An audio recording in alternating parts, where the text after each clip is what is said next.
للتخلص من حب الشباب عن طريق الثوم نقوم بما يلي: نقوم بغسل الثوم جيدا، ثم يقطع قطعا صغيرة جدا، ونقوم بإلصاقها على كافة الحبوب المنتشرة،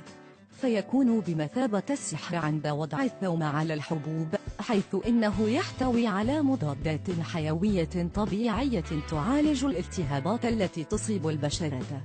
يحارب البكتيريا والفطريات والجراثيم التي تنقل للبشرة وتظهر في صورة حب الشباب. قد تكون مسألة تناول الثوم لبعض الفتيات فكرة غير مقبولة، ولكن سوف تذهل الفتيات عند معرفة فوائد الثوم للبشرة، وحتى يمكن لهن تحمل هذه الفكرة ينصح بخطه مع مقدار من الخل، ثم يوضع على الحبوب أكثر من مرة في اليوم باستخدام قطعة من القطن. إذا أعجبكم المحتوى قوموا بالاشتراك في القناة ولا تنسوا متابعتنا عبر مواقع التواصل الاجتماعي.